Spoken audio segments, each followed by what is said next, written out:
Welcome to the Digital Brand Builder Podcast, where we bring you the best growth strategies from the world's experts to help build your business fast. And now, here's your host, Mark Fidelman. Hello, everyone. Welcome to the Digital Brand Builder Podcast. Joining me today is Jeroen Corthout, and he is with a company called SalesFlare. In fact, he's the CEO of SalesFlare. And today we're going to talk about a very interesting subject. I haven't heard this before, but it really intrigued me, so I wanted you to hear about it. And that is how to grow a business by constantly launching. So this perpetual launching. So I don't know how to introduce you any more than I already have, Jeroen. Can you kind of tell us a little bit about yourself in 100 words or less? So I'm a co-founder and CEO of SalesFlare. My background is in sales and marketing mostly, but I'm an engineer by education. Actually a biomedical engineer. I worked for a while in a pharma company and then helped pharma companies with organizing their marketing, sales, and CRM. Then went back into software, which is more of my thing, and helping actually agencies and software companies mostly. That's what I mostly have on the software to be more successful nowadays with their sales. Wonderful. And then how did you start SalesFlare and why did you start it? We started SalesFlare in 2014. I personally had worked with Salesforce for a long while when I was in a marketing consultancy. We had Salesforce internally, and I really tried to use it as a practical sales tool, but I never understood. I really tried hard because it was my first CRM, and I had the idea that the way CRMs were sold, they were going to help me to organize my sales. But it never really did. I kept organizing myself in other systems and then just logging some stuff into the CRM whenever I really needed to. And then fast forward 4 years then to 2014, when we were working on a business intelligence software company. We had a ton of leads, and we tried to organize ourselves well. We found that no CRM that we tried really helped us. And plus, when we then started using a Google Sheet, which was stupid as well, but we found that we spent a whole lot of time duplicating data from somewhere else, basically, which we weren't very good at. We weren't disciplined enough to keep filling out the sheet, which then got us into all kinds of issues because the data was not up to date, and we would contact people at the wrong times and all those kind of things about stuff we already said. I mean, if you don't have the right data, you immediately start doing stupid things with your customers.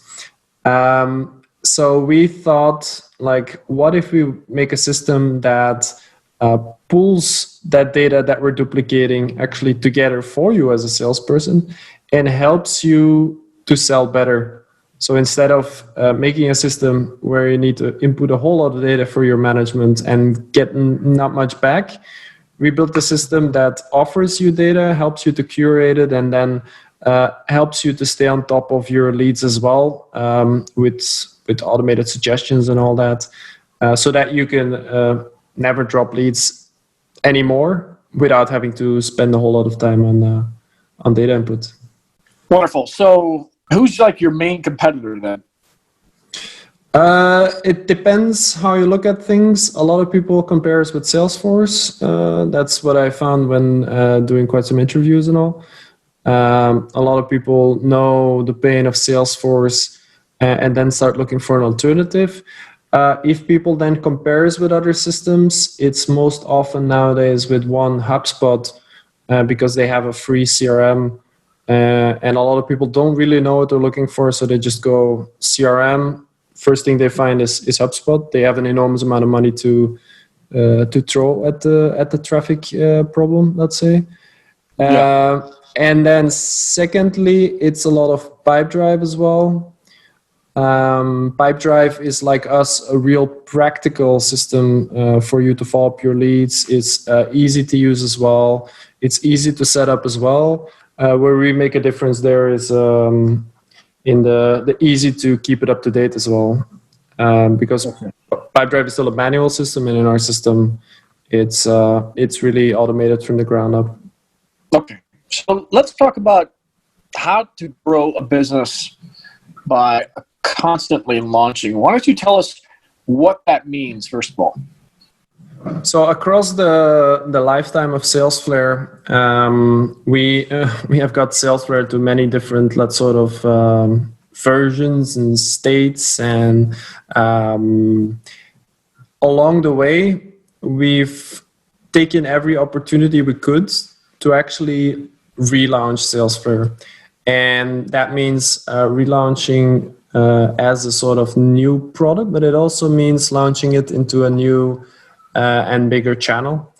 So the first launch of SalesFlare was probably in somewhere 2015. We first launched our first product, which was not getting a whole lot of attention because it was just what they call a minimum viable product, but not a minimum lovable product. We got it in the press a few times throughout the summer of 2015, where we announced that there was something new on the market that could compete with Salesforce, for instance. That's the company that people mostly want you to compete with. Microsoft Dynamics. We then spend a whole lot of time really selling SalesFlare one-on-one to people. And it's towards the end of 2016 that we launched SalesFlare Online, in the sense that, the application was always online, but you couldn't sign up fully self-guided through the website. You always went through me, and I would guide you through the whole process so that I was sure that you understood everything, were properly set up, and all those kind of things. We weren't really ready to let things go yet, and it was also a good strategy for us to keep improving the product because we always saw it was going wrong. But then that online launch, that's something we did while we went to TechCrunch Disrupt in San Francisco. We took that as an opportunity to do a bit of a launch event there. And from there on, we have been launching, I think, the month of March after that, so the year after, on Product Hunt, which is the main product community in the world, I would say. A better place nowadays to launch than TechCrunch, because on TechCrunch you will only get when you get a massive amount of funding or so. And then about 3-4 months later, we launched on AppSumo. AppSumo is the biggest, I don't know how to call it, like a Groupon for software. Mm-hmm. Yeah. Which then brought us to a whole other level. So imagine in terms of scale, when we launched online, we probably had 20-30 people trying us out. When we launched on Product Hunt, we had more like 300 trying us out. And then when we launched on AppSumo, we added about 6,000 people in a matter of 3 weeks on the software. So always building up the scale of the launches. At that point, that was really launching our CRM. And then from there, we've also started repeating that process a bit. We do monthly product launches, but sometimes there's also a bigger one, which we then take more time to launch. For instance, the last one we did in April, I believe, this year. We launched our latest email workflows feature, quite big, to get attention for that. Okay. So this constant launching versus like one launch and over, what advantages do you see there? First of all, you can aim at different audiences. You can launch in different places with a slightly different focus. And secondly, you can keep building. So you can launch your first version. You can launch a big new feature / product you build into your product. You can do that another time, and each time you get attention for that specific thing, which increases the amount of interest in your product, which might hit a slightly different audience, or keeps you top of mind with your target audience. Because if you just launch once and then stop, people, there's a sort of hype for a moment, which then starts dying down after a while, and people don't consider you as new and fresh and stuff anymore. They start looking at other stuff. Okay, and how do you know when to launch new things and when? I mean, is it monthly, weekly? You know, how do you determine all of these consecutive launches that you're doing? How do you space them out? Yeah. So if you're thinking about the product updates, we try to do them monthly. Sometimes we have bigger features that make that it pushes this a bit, but we try to get new stuff out every month in terms of functionality. This is always, a launch on our own channels. It's an email that goes out. It goes on all the social medias and all those kind of things.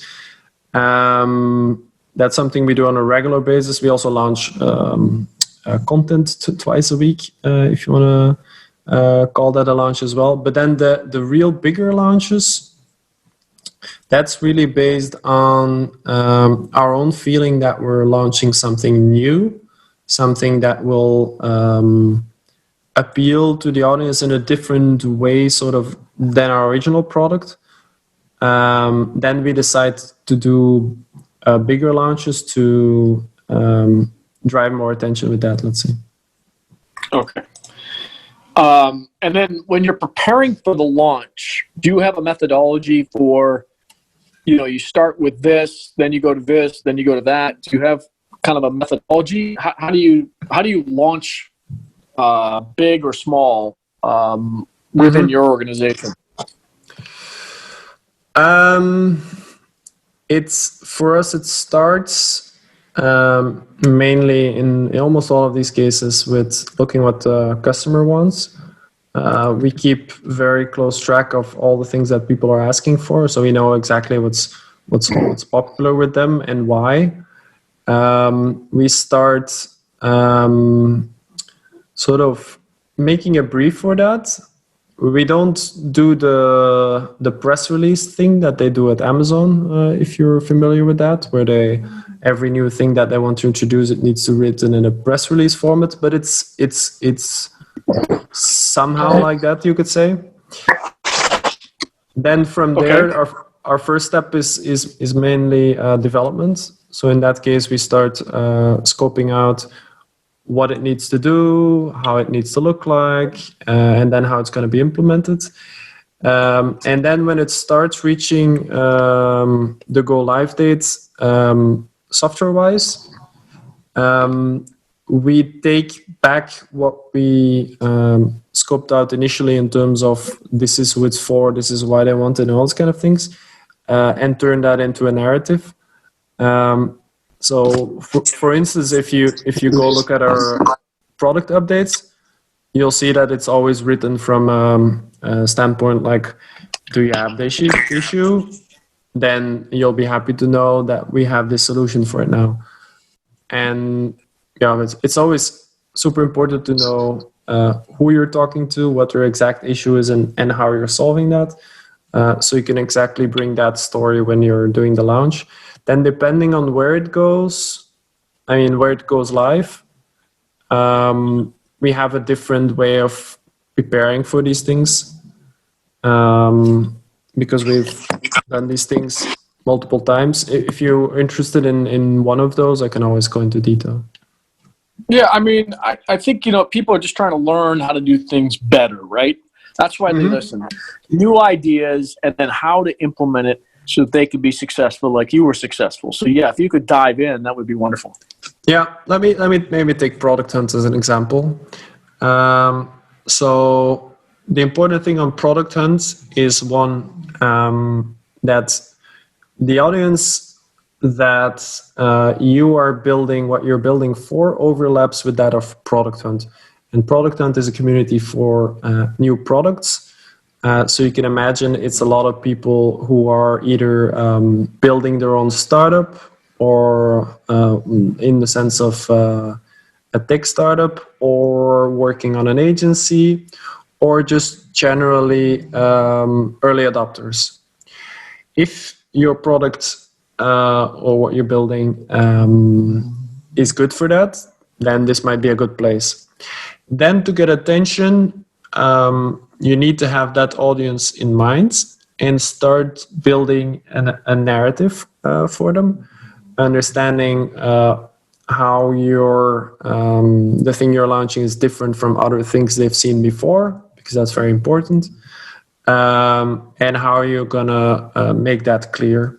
Then go through the process of posting on Product Hunt, or hunting, as they call it.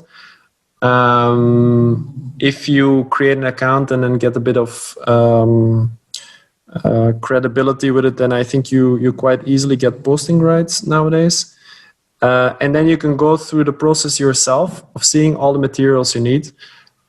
This is a thumbnail, a bunch of graphics, a name, a slogan, and when you launch, most people also post an intro comment. So you basically start taking what you've defined as the story, how things are different and who it's for and all that, and start translating it into these materials, because these are the materials you specifically need for Product Hunt. Okay. Then when you've nailed all that, the main job you have is getting on the front page, which does not happen. Yeah, that does not happen organically. People might have the dream that they just post something on Product Hunt and it will hit first place, but that's not how it works. You need to give it a push, at least at first. So make sure you have an audience of active Product Hunt users that is ready to promote you when you launch, and then have a way to ask them to push you to the top.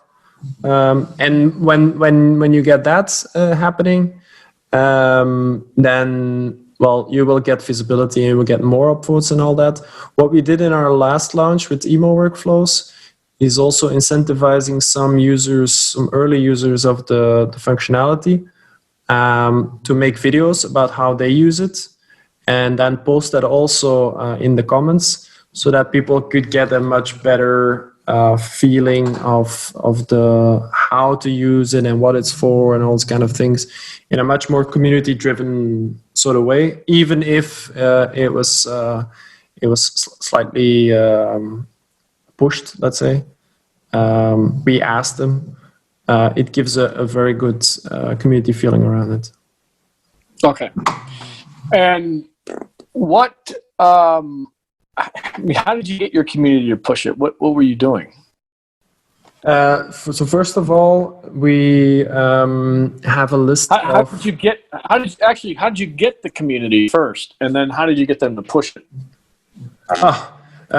Getting the community is hard work in the beginning, and it comes from all kinds of directions. It's getting users on your software. It's getting people to read your blog. It's getting active in groups and all that to get people to know you. It's building a network. That's a lot of work. It's really building that audience. As soon as you have that audience, things become a bit easier. If you don't have it at first, you can of course fall back on your friends, family, colleagues, ex-colleagues, and all those kind of things, to at least get a bit of a push there. As soon as you have an audience, then it's a matter of activating them. For us, for instance, we asked our users who is interested in helping us when we do launches. We have a list of those people, and we can always email them whenever we need help. We also have a list of all the people who ever helped us with launches apart from that, like our own network and all these other things, so separate from our customers. And we can also go through that list to ask people to help us out and share and all that. Okay. So I want to drill down on this because a lot of people don't realize how difficult this is, but to get that community, did you have any kind of offer to get them to sign up for something? How did you build it? No, not really.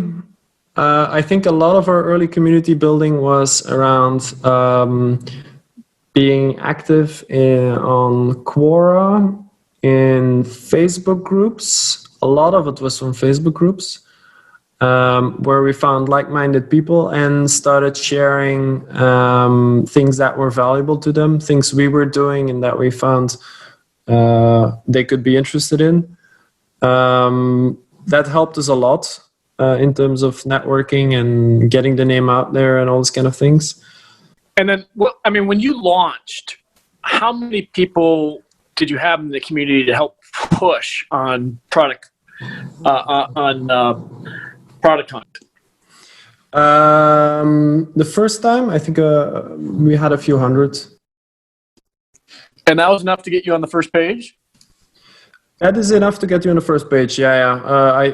We ended the day with 700 upvotes, I think, which back then was a more normal number. Nowadays, it's a bit quieter unless you do a lot of push. To get on the front page, you only need, I think, in the beginning, 30 to 50 or something. To get in the top 5, you need to hit, let's say, 100 in the first few hours. Okay, so it's also a timing thing. It's getting everyone to do it at once? Yes and no. I think that the algorithm counts upvotes per hour. So yes, in the beginning you need to get quite some upvotes so you get up there so that other people can see you that you don't know, so they can upvote you. But you don't have to do that when the product hunt day, so to speak, starts exactly. Mm-hmm. Because if you do it a bit later on, you have a tendency of growing higher with less upvotes, which I think is because they count upvotes per hour. So if you start a bit later, a bit more, less upvotes and less hours, you know what I mean. Yeah, I know what you mean. Okay. Anything else that made you successful in Product Hunt that you want to bring up? If I could give one tip, I would say that you make sure that people who come from Product Hunt are also welcomed on your site in the right way. So mostly you will link people to the front page, or at least the page that is about the thing you're going to be launching. But what you can do is use something like hello bar or intro bar or something like that to welcome the product hunters on the page. Share a special promo with them, which you can already share on your product hunt page in the intro comment, but it's very good that you also share it when they land on the page, and that way give them an extra incentive to actually try out what you've been launching. All right. Well, we're going to wrap things up here. If anyone has any questions, for him or for me, just give me a shout on Twitter at Mark Fidelman. Where can they find you? You can also find me on Twitter if you like. It's at and then my name, Jeroen Corthout. Or you can find me on LinkedIn. If you connect with me on LinkedIn, please include a message so I know where you come from. Otherwise, it's just another random person who sends me a LinkedIn request. Okay, excellent. So, and also, you have a free trial that you would like to offer people. Anyone interested in his CRM system, his company's CRM system, just go to https://salesflare.com and you can register for a free trial. Jeroen, it was a pleasure to have you. Any parting words? No, it's really great to be on the show. All right. Likewise. Good to have you, and good luck with everything. Thank you.